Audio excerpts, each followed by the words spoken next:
Alors, la séance est reprise. J'ai plusieurs orateurs inscrits. Monsieur Dhuicq a la parole. C'est soif.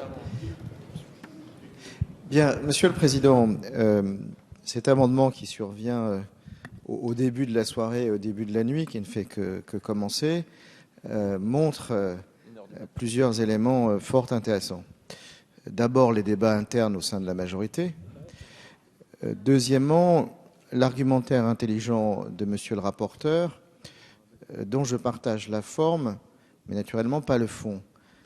Quant à la forme, il est évident que supprimer une tentative du précédent mandat pour répondre à l'évolution de la réalité de la vie et l'évolution de la réalité, j'y reviendrai, des adolescents d'aujourd'hui, serait sans doute fort logique pour une grande partie de la majorité d'aujourd'hui, mais on peut s'interroger sur les conséquences pour certains d'entre vous de cette adoption aujourd'hui.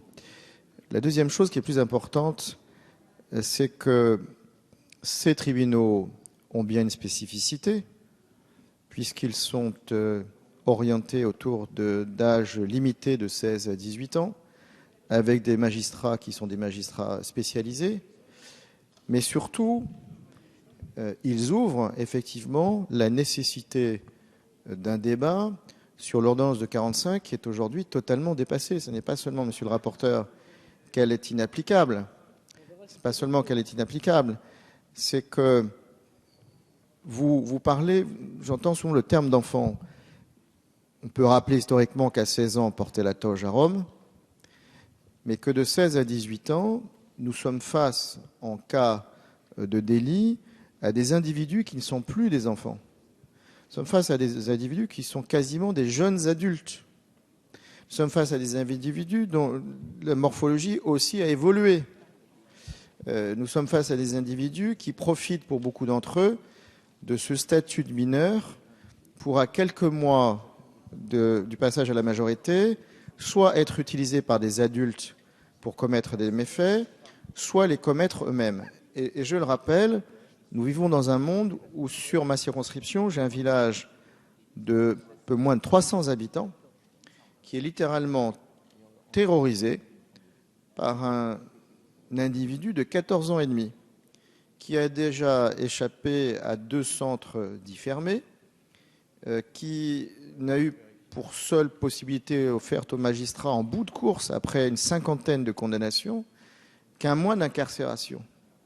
Alors, moi, je suis prêt à ce que nous ayons un vrai débat sur l'ordonnance de 45 qui soit un débat construit et qui tienne compte justement de ce que nous avions tenté d'apporter comme première réponse, à savoir, je le répète, qu'entre 16 et 18 ans aujourd'hui, par rapport aux populations concernées, nous ne sommes plus face à des enfants, nous ne sommes même plus face à des adolescents, nous sommes face en fait à des jeunes adultes qui vont fonctionner exactement de la même manière, peu avant les 18 ans et après les 18 ans, une fois les 18 ans révolus.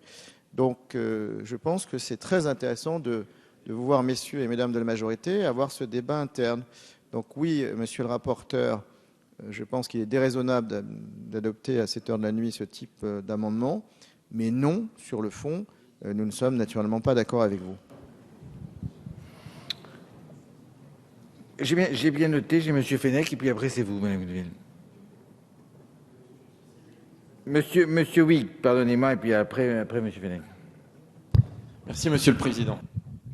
Nous sommes là face à un cavalier législatif caractérisé, premier élément. Deuxième élément, je répondrai au rapporteur qui était effectivement l'orateur du groupe socialiste à l'époque, alors que j'étais le rapporteur du texte. Et donc je m'inscris en faux sur tout ce qui a été dit concernant ces tribunaux correctionnels pour mineurs. Nous n'avons pas le temps ce soir de refaire tout le débat que nous avions fait à l'époque. C'était un texte qui comportait un certain nombre d'articles. Je m'étonne que, au détour d'un amendement présenté à 1h du matin, nous allons éventuellement, si la majorité le vote, rayer d'un trait de plume. Rayer d'un trait de plume. Oui, mais nous avons eu des débats très intéressants, mon cher collègue. Il fallait être là dès le début. Rayer d'un trait de plume. Oui, écoutez, Monsieur laissez-moi Coronado, parler. vous aurez la parole Monsieur tout à l'heure. Coronado, si vous avez quelque chose à dire, vous prenez le micro. Non, mais il le dira, il a demandé la parole. Donc, mais par contre, nous écoute maintenant si Monsieur vous Vic. n'aimez pas les débats, allez vous coucher. C'est plus intéressant que nous parlions entre gens qui nous intéressons à ce texte. Et donc, ce tribunal correctionnel pour mineurs est resté un tribunal spécialisé. Il devenait collégial et on maintenait un magistrat pour enfants, contrairement à ce que j'ai pu entendre, qui présidait ce tribunal correctionnel pour mineurs. Et donc, ce texte avait été mis en place pour faire face à l'évolution de la délinquance telle que nous l'avions constatée. Et je regrette que, encore une fois, cette majorité ait le souci de rayer à nouveau les textes qui ont été votés par la majorité précédente, plus par idéologie, par principe, je l'ai dit dans la discussion générale, bien souvent par antisarkozysme pathologique, alors que ces textes ont fait avancer le droit et ont fait avancer la justice dans notre pays. Donc j'ai bien entendu les contorsions de la garde des Sceaux qui dit à sa majorité, en tant que garde des Sceaux, je suis contre, mais à titre personnel, je suis pour cet amendement. Mais de grâce, ne votez pas cet amendement. Je n'ai pas envie de me faire à nouveau taper sur les doigts par le président de la République, comme ça a été le cas après la discussion de ce texte à la commission des lois. Donc on sent un vrai malaise dans la majorité. Donc, mesdames et messieurs les députés de la majorité, permettez au moins, même si l'abrogation de ce texte vous paraît inéluctable, permettez au moins que nous ayons un débat serein et complet dans l'hémicycle et pas simplement à l'occasion d'un simple amendement, encore une fois, présenté au milieu de la nuit. Alors, j'ai une demande du président de la commission, s'il veut s'exprimer. Après, on reprendra l'ordre. Oui, merci, Monsieur le Président. Je voudrais, d'ailleurs, ça va me permettre de répondre à Sébastien Huyghe, je voudrais qu'il n'y ait pas d'ambiguïté sur la conviction de la majorité. C'est que les tribunaux correctionnels pour mineurs seront supprimés. C'est un engagement du président de la République, il sera honoré. Simplement, comme président de la commission, par respect pour le travail de la commission, pour le travail considérable qu'a fait Dominique Grimbourg sur ce texte, je ne crois pas que l'on puisse rayer les tribunaux correctionnels pour mineurs, et j'ai combattu dans la précédente législature pour qu'ils n'existent pas. Je ne crois pas que l'on puisse supprimer les tribunaux correctionnels pour mineurs sur un amendement. Ça nécessite un travail d'audition, un travail normal de commission, avec un débat approfondi, que l'on entende les tenants du maintien, comme ceux qui sont, et je les crois majoritaires, notamment dans la magistrature, qui sont hostiles à la poursuite de ces tribunaux correctionnels pour mineurs. C'est la raison pour laquelle je ne souhaite pas que cet amendement soit adopté. Le groupe GDR a déposé au début de cette législature une proposition de loi visant à l'abrogation des tribunaux correctionnels pour mineurs. J'ai dit à Marc Dolez, comme je l'ai dit au président Chassaigne, que si cette proposition de loi devait être inscrite, et je souhaite qu'elle le soit, alors nous pourrions là engager ce travail parlementaire de commission pour étudier cette proposition de loi et sans aucun doute, pour les membres de la majorité, de voter avec plaisir la suppression des tribunaux correctionnels pour mineurs. Mais encore une fois, je ne crois pas décent, au regard de ce qu'est le travail en commission, que l'on adopte maintenant un amendement qui, justement, n'a pas fait l'objet d'investigation de la part du rapporteur, qui pourtant a auditionné 300 personnes pendant 9 mois. Alors, je vais donner successivement la parole à M. Georges Fenech, à Mme Capdevielle, M. Coronado, M. Ciotti, Mme Intermeyer, M. Touré et M. Cherki aura la parole également. M. Fenech a la parole. Merci, Monsieur le Président. J'ai noté avec intérêt la réflexion de Madame la garde des Sceaux, qui a manifestement regretté que ce texte de réforme pénale ait tardé. C'est vrai, depuis 2 ans, ça fait quand même une sacrée durée. Oui, mais la circonstance en l'espèce, Madame le garde des Sceaux, c'est que vous aviez sans doute, pas vous personnellement, mais le président de la République, dans sa sagesse, attendu de voir passer les élections municipales et européennes. Ça n'a pas empêché, malheureusement, malheureusement pour vous, la majorité, d'essuyer une défaite mémorable. Très bien. Alors, vous êtes défendu pendant toute cette discussion de la critique de laxisme que nous faisons.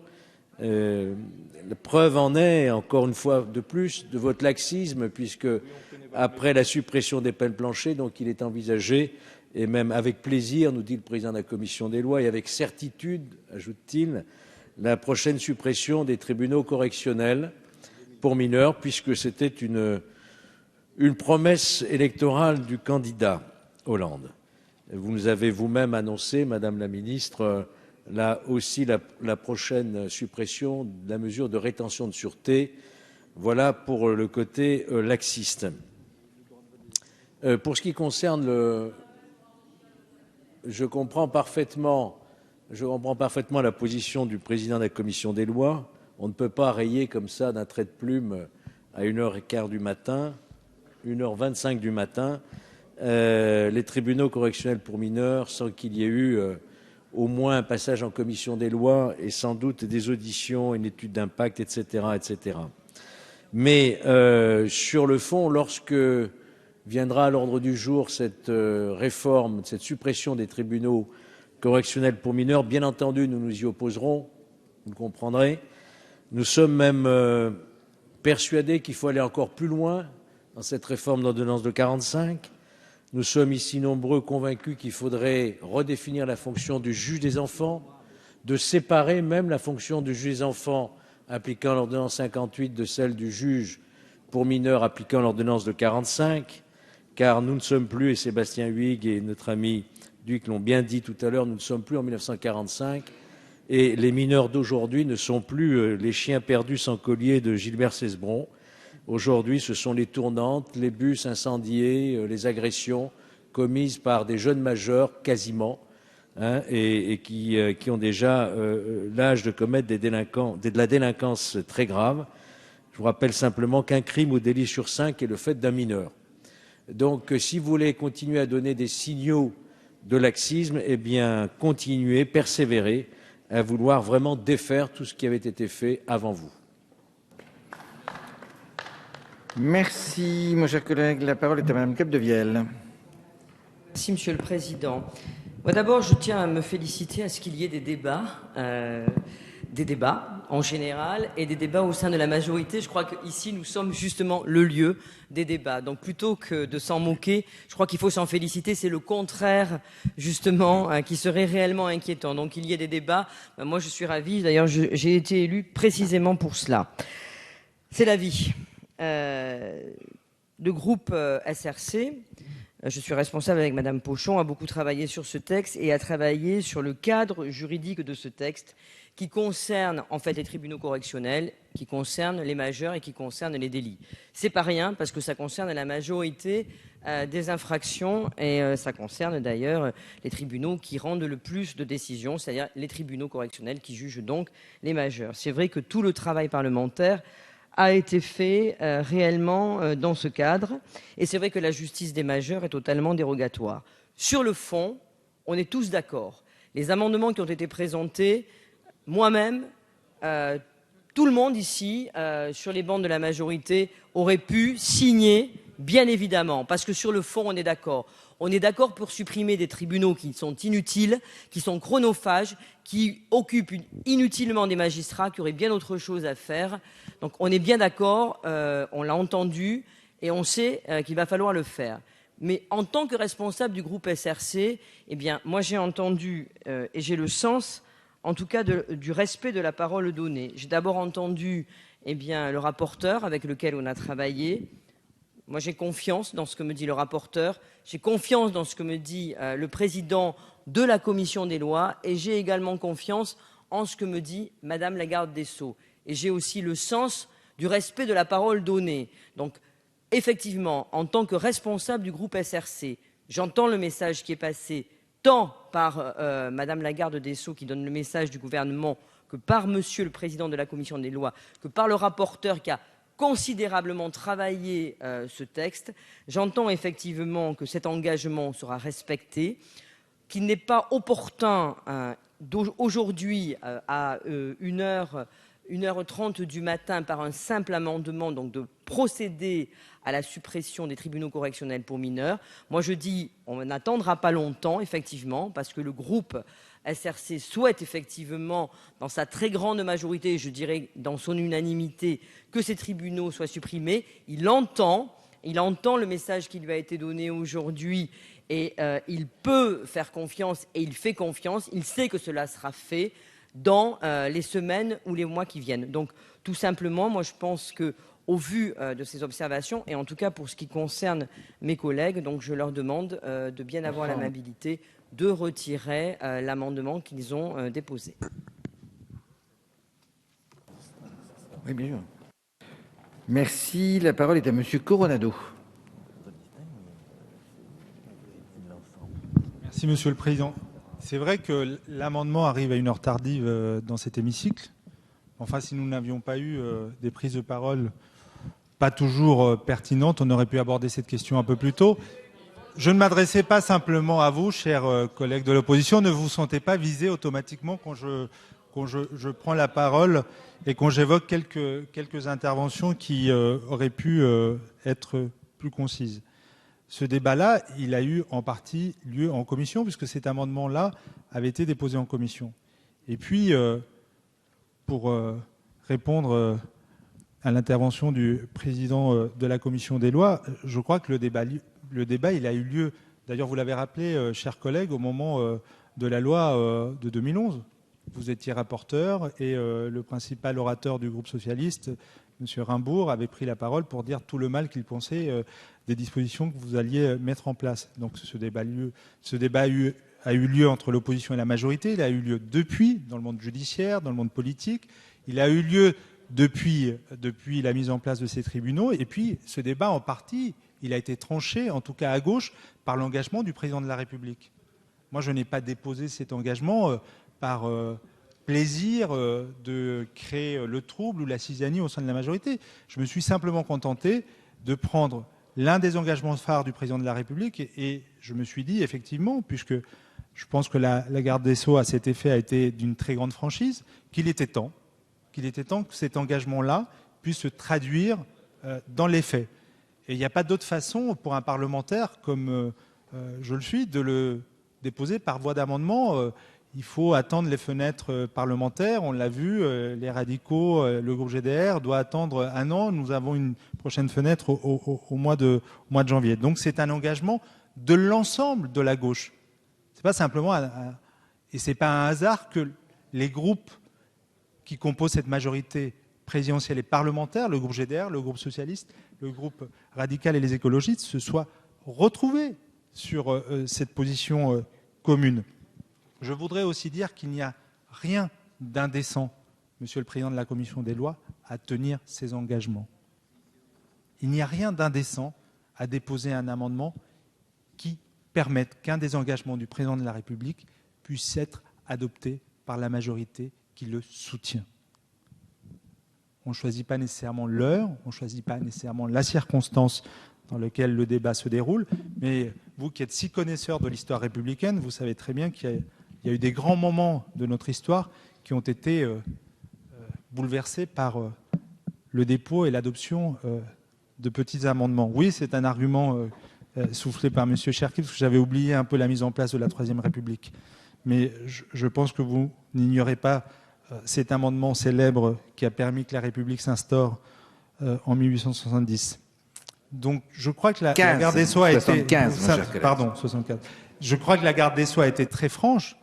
Et elle a dit, d'abord, l'accord qu'il y a au sein de toutes les familles de la majorité. Et puis, elle a dit aussi le fait qu'elle ne pouvait pas donner d'engagement sur le calendrier. Donc, je voudrais répondre à ma collègue Capdevielle. Je comprends parfaitement son trouble, la difficulté. On dit que le rapporteur a travaillé, on ne parlera plus que de ça demain matin. Enfin, quand même, nous n'avons aujourd'hui aucun engagement sur le calendrier, sur la possibilité que nous aurons dans un délai raisonnable de supprimer ce dispositif. Ce que je vous propose, ce n'est pas le rapporteur, ce n'est pas le président de la commission des lois, vous le savez très bien, qui peut être décisionnaire de l'ordre du jour de l'Assemblée. Et vous le savez très bien aussi que le gouvernement, sur ces questions-là, avance à pas compter et de manière extrêmement prudente. Donc ce que je vous propose, c'est tout simplement de respecter les engagements que vous avez pris, que j'ai pris comme parlementaire en campagne à l'époque pour nous faire élire, et de traduire en acte un engagement du président de la République. Et j'espère que ce soir, nous serons à la hauteur de cet engagement que nous avons collectivement pris. Alors j'ajoute à la liste des orateurs Mme Mastier qui souhaite parler juste après M. Cherki, si j'ai bien compris. Monsieur Ciotti a la parole. Merci, Monsieur le Président. On assiste manifestement à un moment important de notre débat qui vient de façon un peu impromptue par le biais de ces deux amendements de nos collègues Dolez et Coronado. Mais je voudrais exprimer deux remarques. D'abord, sur l'utilité de ces tribunaux correctionnels pour mineurs qui s'attaquent à ce fléau que constitue la délinquance des mineurs, qui étonnamment ne trouve pas de place dans votre texte, Madame la garde des Sceaux, alors que cette délinquance, malheureusement, est toujours aujourd'hui de plus en plus précoce, toujours de plus en plus violente et touche de plus en plus de mineurs et occupe une place, hélas, de plus en plus forte dans la part des crimes et des délits commis dans notre pays. Je regrette qu'il y ait cette lacune, qu'il y ait cette absence et que vous reportiez plus tard à des solutions, d'autant plus que vous avez commis beaucoup de dégâts en la matière puisque vous avez abandonné des dispositions que nous avions adoptées sous la précédente législature, et je pense en particulier à la loi que j'avais fait adopter sur le service citoyen pour les mineurs délinquants. Sur le fond, ceci étant dit, je regarde avec beaucoup d'inquiétude les déchirements de la majorité, et je voudrais à ce stade, je n'ignore le sens du vote que vous allez émettre, mais exprimer ma reconnaissance à Monsieur le Président de la Commission des lois, qui manifestement est le gardien du bon sens au sein de la majorité, qui a un peu joué le rôle. On a regardé en tant qu'observateur, mais nous l'avons vu gravir tout à l'heure les travées, manifestement pour aller rappeler à l'ordre Madame Capdevielle. Et donc, je veux saluer ce soir le représentant du gouvernement, qui est manifestement M. Urvoas, alors que la ministre a exprimé bien peu de conviction dans son argumentation. Donc merci au président de la Commission des lois d'avoir fait valoir le sens du bon sens sur ce débat. Merci. Madame Intermeyer a demandé la parole.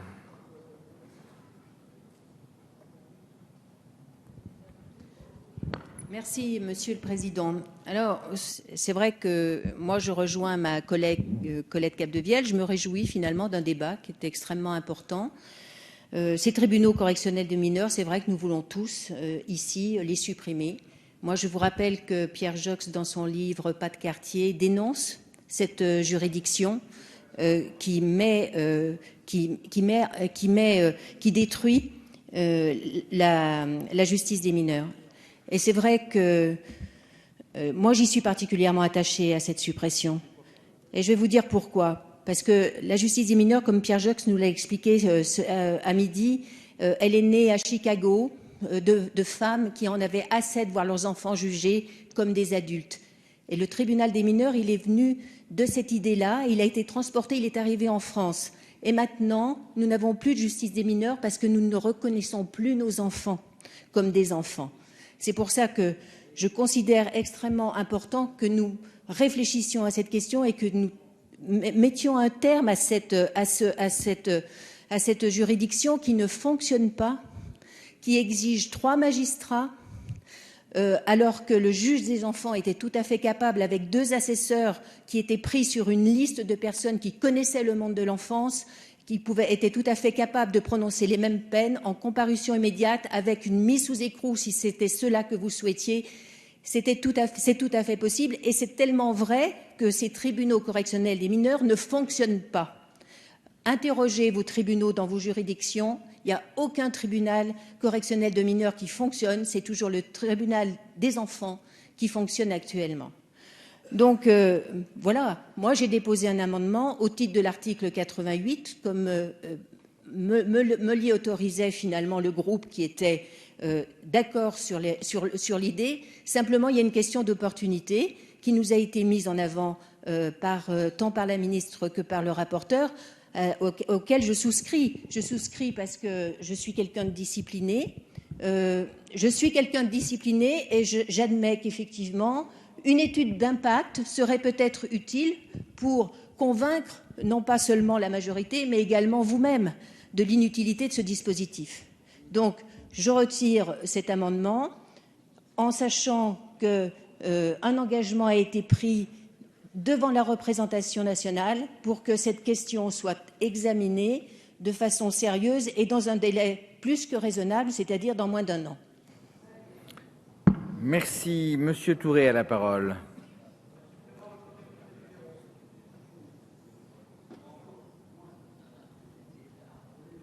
Oui, Monsieur le Président, Madame la garde des Sceaux, c'est à l'évidence un problème compliqué. Je suis intimement persuadé que cette justice des mineurs répondait à sa spécificité et que le fait de nous dire que les enfants ont changé, de ce fait-là, il faut les envoyer devant les tribunaux correctionnels, ne me semble pas être quelque chose de très convaincant. Je m'étais d'ailleurs adressé à l'Union syndicale des magistrats, qui a une certaine représentativité, chacun l'admettra, dans la profession des magistrats. Elle m'a envoyé une 60aine de pages le 13 février 2014. Et voici ce qu'elle me dit. L'USM a toujours été opposé à la création des juridictions dédiées aux mineurs récidivistes et niant la spécificité du traitement pénal des mineurs. L'USM souhaite que le présent projet de loi soit l'occasion d'abroger ces dispositions. C'est pourquoi j'ai déposé mes amendements de suppression du tribunal correctionnel pour mineurs, car j'ai estimé que les principaux responsables, à savoir les magistrats, étaient peut-être à même de nous donner un certain nombre de conseils en la matière. Mais il est vrai que depuis 2011, ces tribunaux correctionnels ont été créés, affectés aux mineurs, et que je n'ai pas eu d'études qui ont pu m'être faites, savoir comment ça fonctionne, combien il y a eu de cas qui ont permis de traiter cela. Incontestablement, il y a besoin d'une certaine étude qui peut être faite là-dessus. J'apporte donc de l'eau au moulin en expliquant qu'il faut qu'il soit supprimé, sauf si on me démontre le contraire. Si on me dit par une étude sérieuse qu'ils ont contribué en application des observations qui sont faites sur la transformation totale de la situation des mineurs en France, si ces tribunaux ont démontré leur efficacité, je suis prêt à reconsidérer ma position. Mais quand même, il y a là, du fait que l'Union syndicale des magistrats m'interpelle en me disant « il est nécessaire d'abroger ces dispositions », je suis quand même fortement interpellé. Il n'en reste pas moins que tout doit se faire dans une certaine opportunité. Et compte tenu du fait qu'il n'y a pas eu de véritable discussion, et je regardais à la commission des lois, Sergio Coronado, il y a 3 lignes dans le rapport. On a un très gros rapport. Oui, moi j'y étais, vous y étiez aussi. Vous avez présenté l'amendement, ça fait 7 lignes. J'ai présenté le mien, ça fait 3 lignes. Et la réponse du rapporteur fait 2 lignes. Donc, sur un tel sujet, il est difficile, me semble-t-il, de traiter cela en 12 lignes. Voilà les observations que je peux faire là-dessus. Alors, je suis persuadé qu'il faut les supprimer. Je suis persuadé qu'on va arriver, au vu d'une enquête, à cette conclusion. Mais je crois qu'il n'est pas bon d'aller au-delà. C'est pourquoi je retire l'amendement que j'avais proposé. Merci, mon cher collègue. Nous écoutons M. Cherki. Nous écoutons attentivement M. Cherki.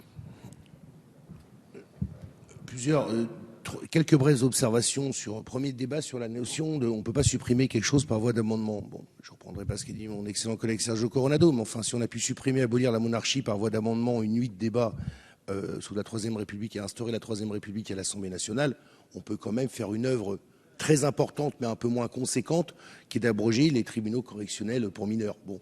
Deuxième élément, le CICE a été instauré par voie d'amendement. Bon. Je ne suis pas sûr qu'il y ait une étude d'impact avant.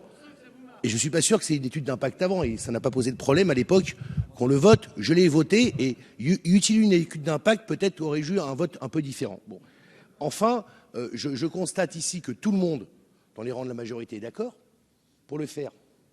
Et que le débat a eu lieu dans la précédente mandature, puisque nous étions opposés à l'instauration des tribunaux correctionnels pour mineurs. Et je ne vois pas, moi, en tout cas, à cette étape, ce qui pourrait me faire changer d'avis sur la nécessité de les maintenir. Et en plus, c'est un engagement du candidat à la présidence de la République, et je suis content de voir que ces engagements puissent être traduits dans les faits. Donc, étant quelqu'un d'assez, comment dirais-je, peut-être moins intelligent que beaucoup d'autres, je pars du principe que pourquoi remettre au lendemain ce qu'on peut faire le jour même. Merci, mon cher collègue. Madame Mastier a la parole. Merci, Monsieur le Président. Moi, je suis assez peu sensible à l'heure à laquelle nous débattons. Je ne sais pas pourquoi des amendements auraient plus de valeur quand ils sont examinés à 15h ou à 2h moins le quart.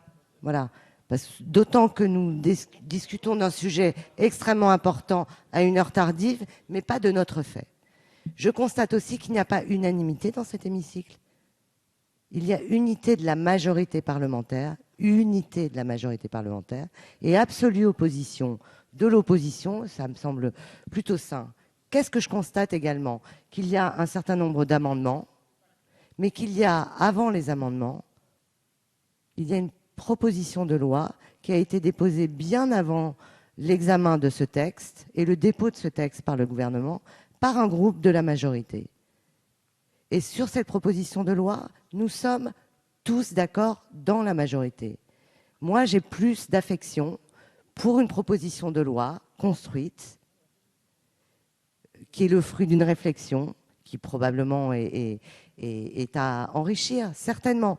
Mais j'ai plus de respect pour la démarche d'une proposition de loi qui affiche une cohérence, qui réfléchit à une cohérence entre ces différents articles, qu'à des amendements qui sont tout à fait naturellement respectables, mais qui ne sont pas le cœur du sujet dont nous débattons à travers ce projet de loi, qui, je le rappelle, est extrêmement important.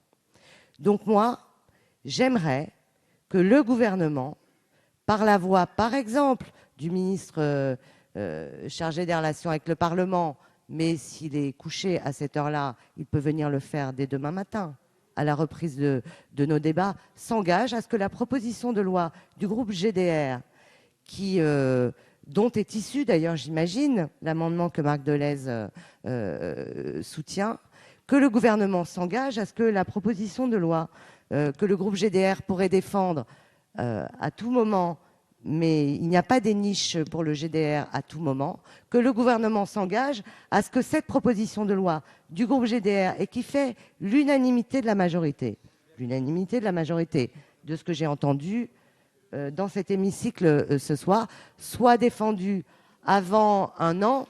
Si j'en crois le calendrier parlementaire, le groupe GDR n'aurait pas de niche avant un an. Peut-être on pourrait en débattre plus tôt et se reconcentrer à nouveau sur le cœur de ce texte extrêmement important dont nous ne sommes qu'au 3e article, et alors même que nous sommes tous d'accord pour supprimer ces tribunaux correctionnels pour mineurs dont nous avons tous dénoncé par avance l'inefficacité, par avance le coût, et dont nous souhaitons tous la disparition. Voilà, ça serait assez simple. Peut-être que le ministre chargé des relations avec le Parlement va nous rejoindre. Vous n'avez pas d'informations, Monsieur le Président? Non, on ne me dit jamais rien, moi. Bon, à défaut qu'il nous rejoigne dans les 30 secondes qui viennent, ce qui serait une bonne idée, peut-être pourra-t-il nous confirmer dès demain matin, et à ce moment-là, nous pourrions retirer les amendements et tous s'engager à soutenir la proposition du groupe GDR. Alors, Monsieur Fécal a la parole.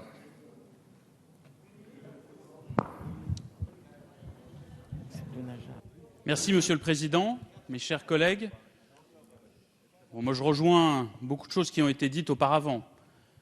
D'abord, que sur le fond, il y a une unité de vue de l'ensemble des groupes de la majorité sur le sujet dont nous débattons ici.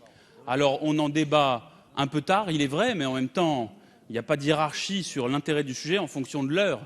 Moi, je suis contre les séances de nuit parce que je considère que d'une manière générale, ce n'est pas une bonne manière de travailler pour un Parlement moderne, mais elles existent. Et donc, à partir du moment où elles existent, on peut y évoquer absolument tout ce qui doit être évoqué.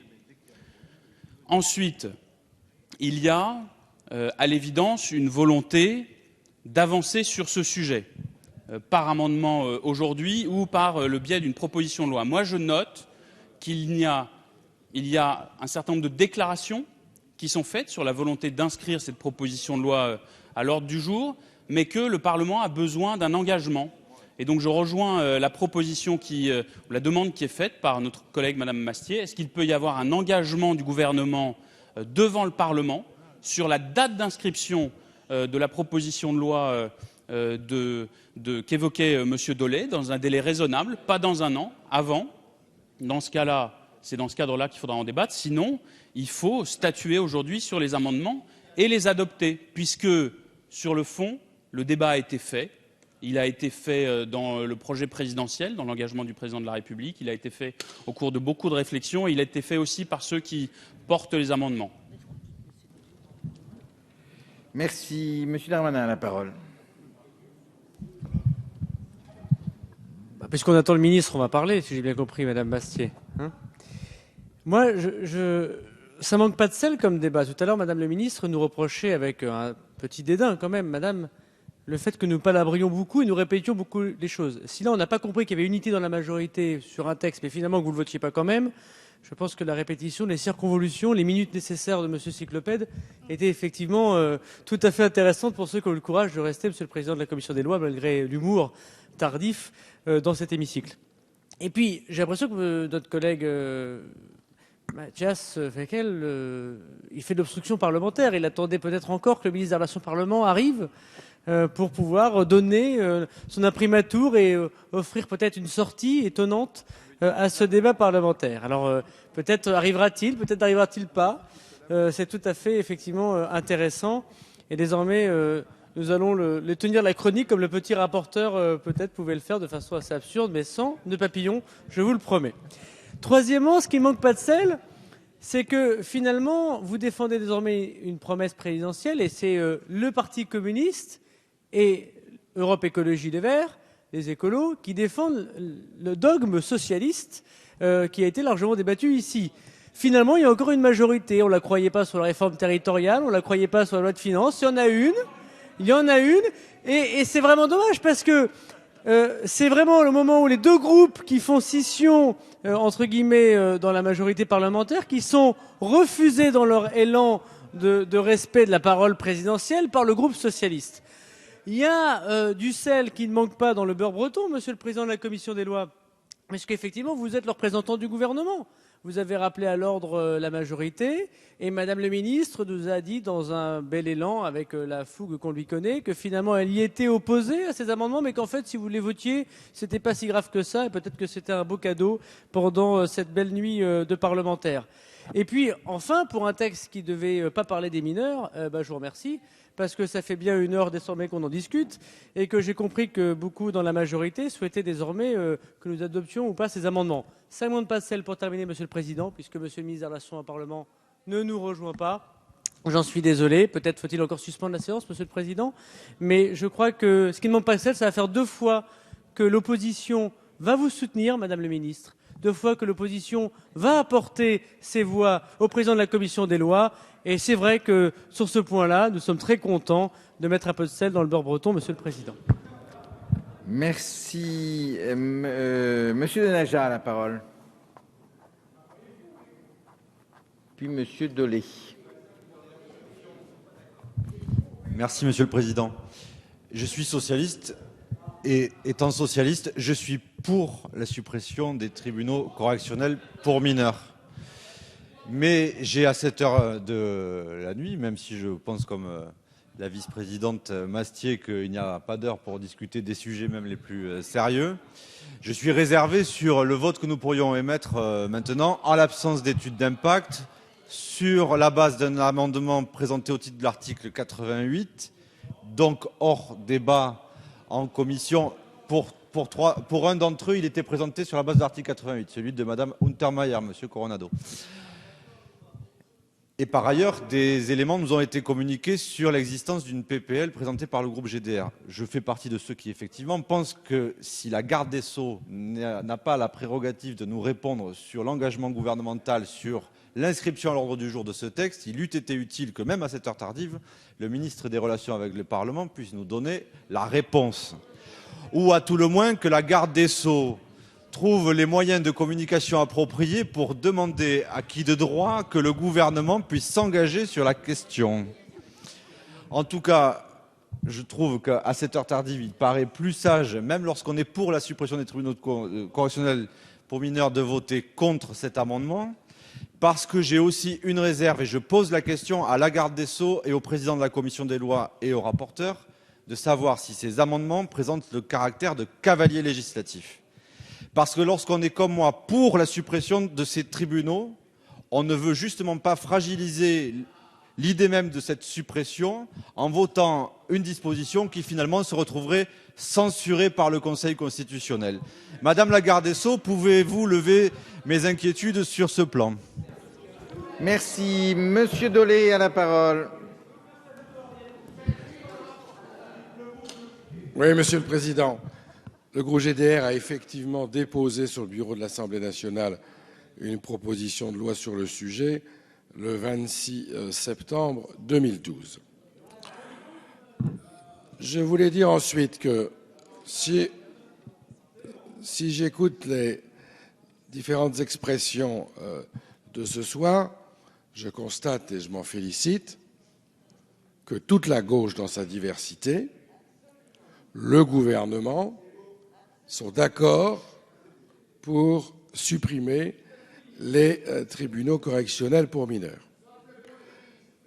Je m'en félicite, mais je constate, et c'est le grand paradoxe de cette soirée, au point où nous en sommes, si vote il y a, la gauche risque de se diviser sur le vote à émettre, alors qu'il s'agit d'appliquer, de traduire dans les faits un engagement du président de la République, et on risque aussi de se retrouver dans la situation où ce sont nos collègues qui sont opposés à la mesure qui arbitrent entre nous.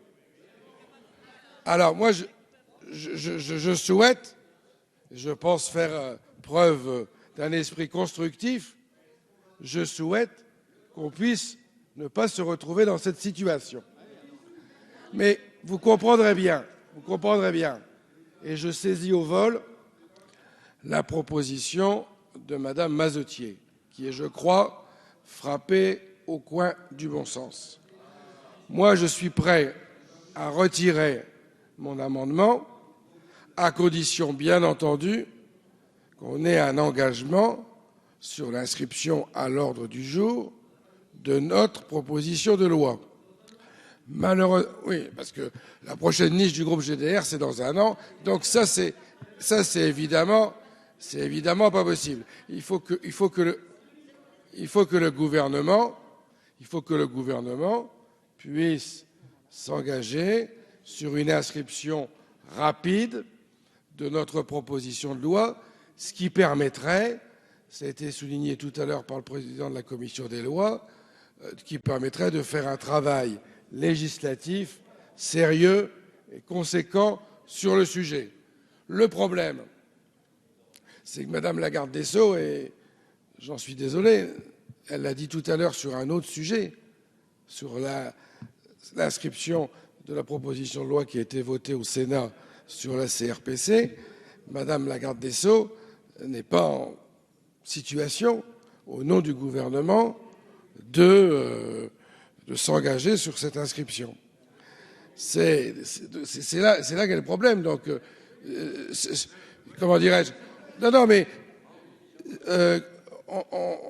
c'est pas une plaisanterie, c'est sérieux. Parce que vous imaginez, mes chers collègues, la gauche qui se diviserait sur une question où on est en théorie d'accord, hein? Quelle image on va renvoyer à l'opinion, hein? On est d'accord, hein? On est d'accord, hein? C'est un engagement du président et on n'arriverait pas à voter tous ensemble. Mais c'est ça la question politique qui est posée. Par conséquent, moi j'appuie la demande de Madame Mazetier, je crois qu'elle a raison. Il faut que le secrétaire d'État en relation avec le Parlement... Non, c'est pas une plaisanterie, hein? Vous rigolez là, mais moi je rigole pas. Il faut que le secrétaire d'État en relation au Parlement nous rejoigne dans les meilleurs délais. Et s'il faut pour cela du temps, Monsieur le Président, je vous demande une suspension de séance le temps qu'il arrive. Alors, Monsieur Dolé a une délégation pour demander une suspension de séance, mais il faut qu'il nous précise la durée, et je n'imagine une durée relativement brève, parce qu'on ne peut pas... Il faut, hein?